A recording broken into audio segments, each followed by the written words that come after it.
So a flat white is an 8 ounce, so it's smaller than a latte. Latte is quite, I'm going to get this wrong, but a flat white is textured milk.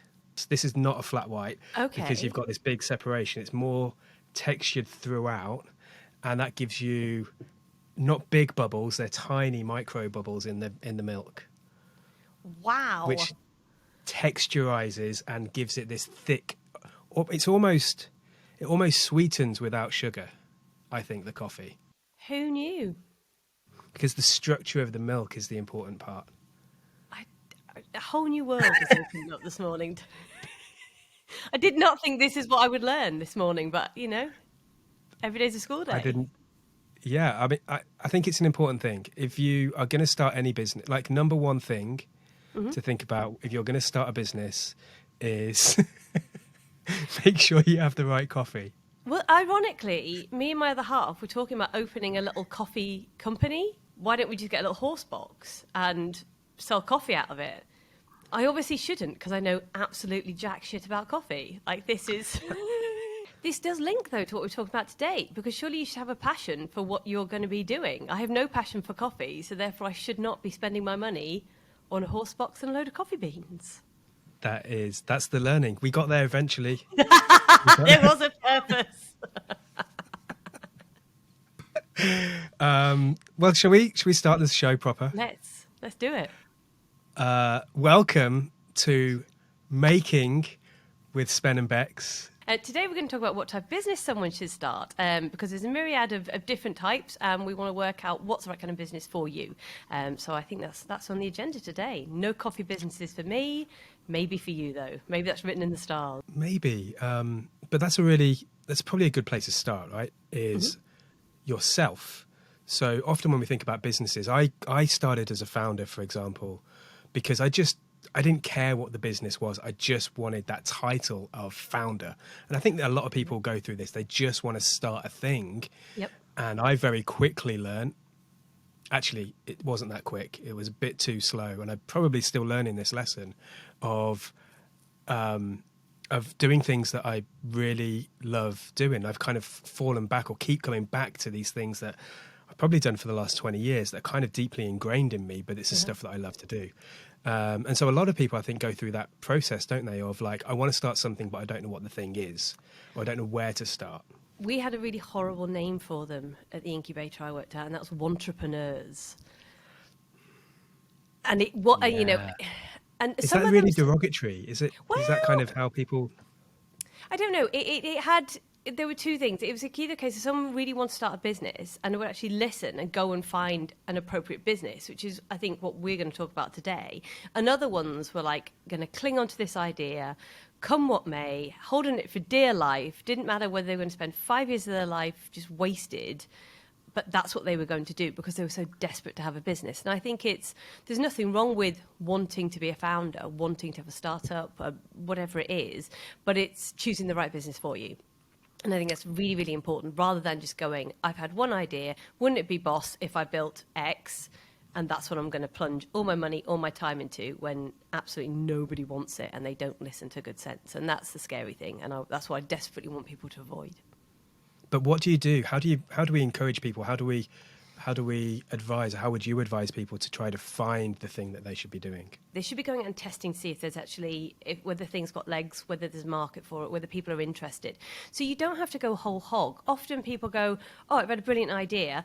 I know, I'll spend a fortnight thinking of a name. I'll register the company. I'll make sure the domain's available, X, Y, and Z. And then they're like, right, well, I've got a business now. How do I sell it? And they've not even seen whether the product, the service, the idea has, you know, any interest in the market. So you can have a million ideas. And I would say, you know, a big thing for me is working out whether they actually sit well with your values, whether it's something you really want to commit to, what style of businesses it look like. So Ash Moria, who's big in the startup world, we had him come and train us for a couple of days, and it was absolutely awesome. And he was saying, you know, one of the things that people really should do is spend a week, a month, whatever it is, just noticing as many problems as they can, or having as many ideas as they possibly can, and thinking, does it fit in the type of business I want? So do I want a lifestyle business that means I can work a couple of days a week? Do I want a high growth tech startup that's going to need venture capital backing? I'm going to have to be pitching. I might have to do a lot of travel.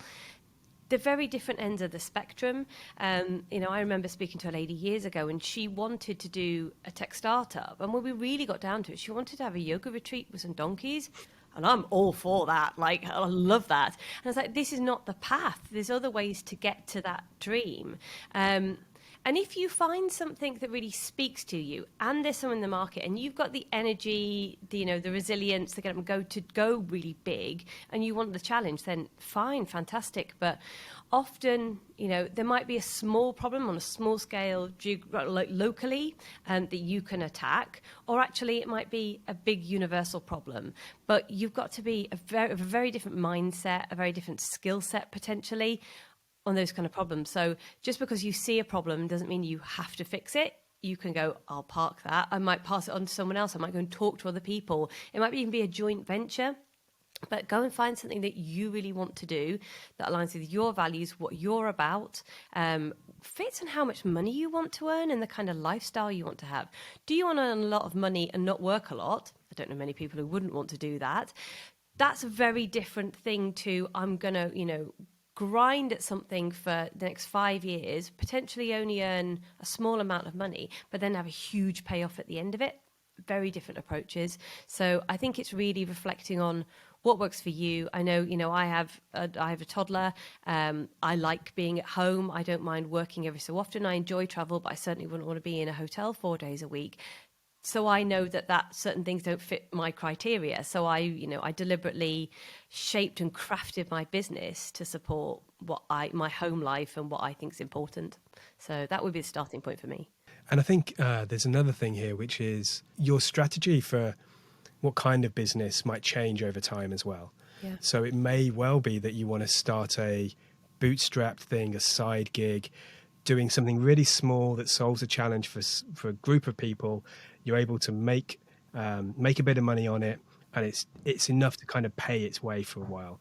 At some point, you might reach a point where you go, do you know what? It's getting to the point now where I can, stop my other job, look for funding, look to bring other people on board, and that might be a completely different direction of travel. Also, it might be that you want to do something really big, but it can start as a completely separate and different type of company to start with. Yeah. So when I think about things like building things that don't scale, it might be that you have dreams of this automated beautiful tech experience and big platform and whatever else. But is there a way that you can basically satisfy that need first by it being a service business, and then figure out how it can change and morph into a tech business or an automated thing later on some other time, once you've validated the challenge and the problem, and that people want a solution to it, but also that you've started to make some money. Because I think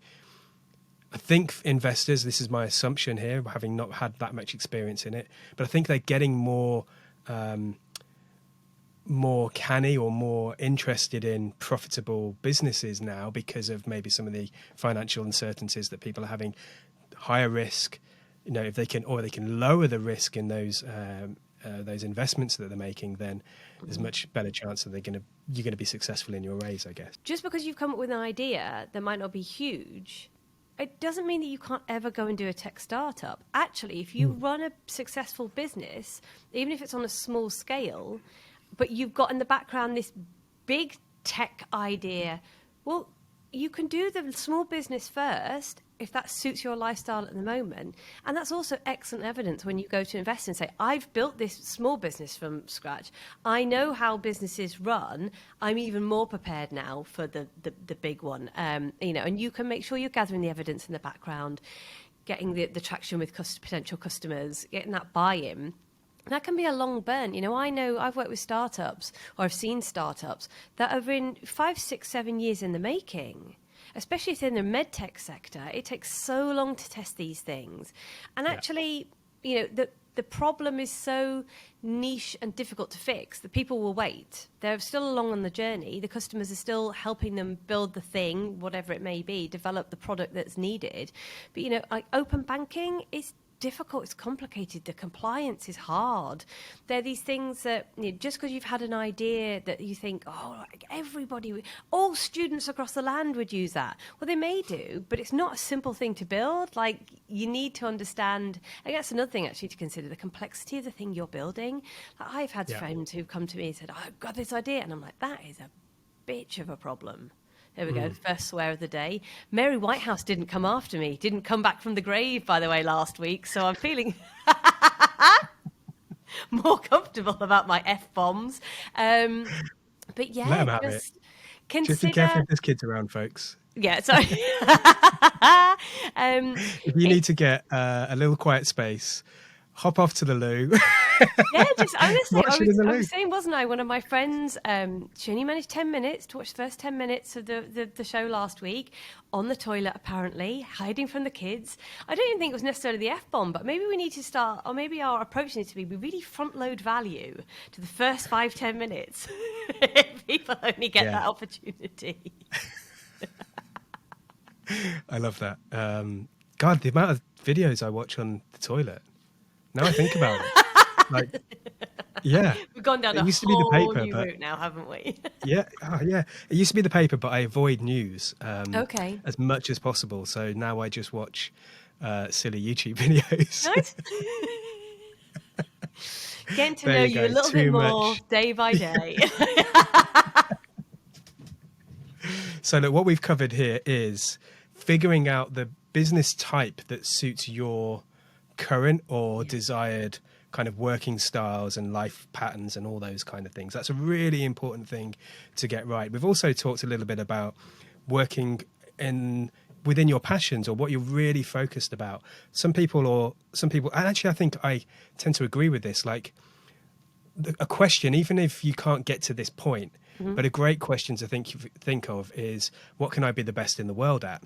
Yeah, now, of course, it may not be that you're going to be the best in the world at that one thing, but at least it's starting to think about your uniqueness, the maybe multiple skills and disciplines and interests that you have that can be woven together, because I'm a firm believer in the power of a range of skills rather than having super tight specialisms, having not necessarily pure generalist, but having a couple of good things that you're really good at that actually weave together to be something which is really unique for yourself. So I think when you're thinking about the kind of business that you might want to start, think about that uniqueness that only you have and that you can therefore create something, do something different to a lot of other people that's going to be somehow unique in the marketplace possibly, or your persona, your personality or whatever is unique, and capitalize on those sides of things as well.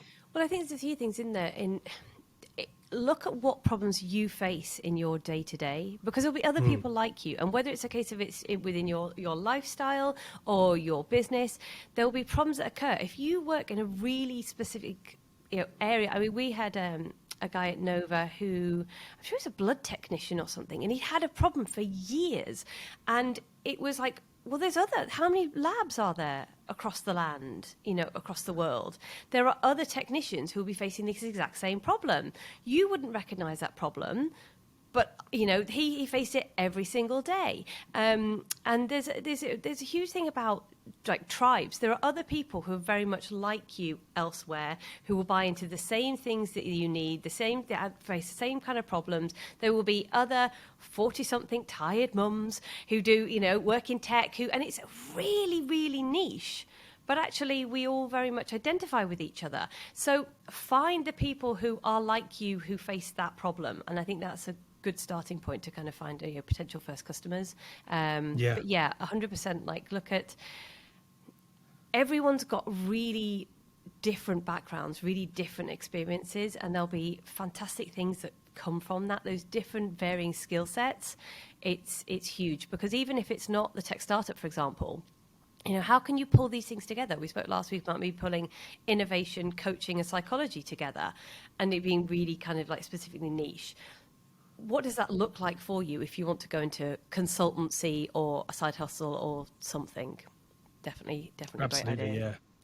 And I'm thinking about my intersecting circles now as you were talking there, and probably it's often only I can't remember what the Steve Jobs word is about connecting the dots, looking backwards. But essentially, it's only looking backwards that you kind of actually really know who you are often. And I think for me, big moments of my life and big things that I've been doing over the last 20 years, maybe more, have been things like making stuff. You know, I built Lego, as I said. My nan thought I was going to be an engineer because I could take things apart and build Lego and whatever else. So I love making things. I was a teacher, so education and learning and making stuff that helps people to be better is a huge part of my life. Design, design in the holistic sense, not just designing screens like I often do with prototypes and with digital products, but design more holistically. And then the other thing I think, which is perhaps a more recent thing for me, although again it's come back, is content, and it's video, and it's being obsessed with all the stuff that's around me at the moment, the lights, the cameras and whatever else, being obsessed about that and turning that into content. So this kind of perfect intersection of stuff around design and building new things, making things, startup world, entrepreneur instincts, those kind of that, all that big bucket. The learning, the education side, the content side, kind of really is. So my perfect sweet spot, which is something we were talking about earlier, is remote facilitation, helping people to make stuff, designing new ideas, new products, and that's kind of the perfect sweet spot for me right now, which is a joy to be able to do, because it really does weave all of those things that I've been so passionate and interested in for the last 20 years together. Craft your world. I did that. I left the incubator space and went to go and work for a cloud consultancy company, and it didn't have the pace that I wanted. It didn't have, they were great people. It was a really interesting product, but it wasn't me. And I was like, where can I go and do my old job on my terms? Oh, I can't. Oh, that's interesting. And I was like, and I spent ages going, what on earth am I going to do? And then I was like, or I could just do all the things that I really like. Ooh, that's interesting. And I had to work out the path to get there. I had to work out who my first customer was. I went and tested. I took a week off work to go and do my first design sprint facilitation to prove that I could do that. I've tested the business idea. And I knew that I was going to spend probably 90% of my time doing one type of work that wasn't necessarily what I really desperately wanted to do, but was going to pay the bills, and I could slowly change that ratio. And I'm getting there. My second half of my year as, Yellow Jumper, I'm doing far more in the startup world, far less of the other stuff that I was doing previously. Yeah, this is the Nordic Jumper. But it's, you work towards what you want to do, but you need to have that goal in place. You need to know what's going to make you happy, what kind of business you want to do, where you want to be, because otherwise you're just this winding path, and you may as well be self-employed because it's far easier and securer and safer. Absolutely. I've got a question. Go on. A challenge. A lot of people talk about the destination or the goal, what do you want to achieve, what's the North Star that you want to get to. I think that can hold people back, can restrict people often, and actually sometimes the better thing is to have a direction, the direction of travel, the broad kind of where you are now, the broad angle, way forward, the next step. There's a lot of these amazing quotes around, I don't know where I'm going, but I know what the next step is going to be. Yeah. And if you kind of have that direction, broadly it's in this area. I don't know what it will be. I still don't know what I'm going to be when I grow up. I've got no idea what I want to be. I've got no idea what I'm going to be doing the next 2 years, let alone the next 20. Yeah. So I think I would encourage people to figure out what that direction of travel is, figure out what the next best step is for them, and then keep assessing, keep revisiting, keep figuring out where, what the next thing is. What are your thoughts about that? Well, your brain can't comprehend anything more than 3-6 months away. It's never land. So it's kind of pointless. If you've got a huge audacious goal, if I wanted to climb a mountain, I would go, right, okay, I need to learn this, I need to learn that, and small chunks. And I think a really important thing, and my coach always says to me, if you're the kind of person I am, I'm always looking forward, I'm always looking up, and I kind of know where I want to be, and I've got certain goals, and I know that there's certain steps I need to take. So I will go, right, in the next 6 months, I want to be good at X, or I want to be working with Y, or I want to be doing these things. Okay, firstly, why does it scare me?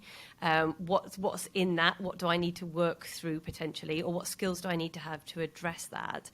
But also, it's really important to celebrate those milestones when you get to it. Your brain is a negativity bias. It will only look at when you've failed. It will instantly tell you all the times you failed rather than when you've succeeded. And when you're constantly looking up, you don't realize what you've actually achieved. So that reflection as well on how well you did, you didn't think you could get here 6 months ago.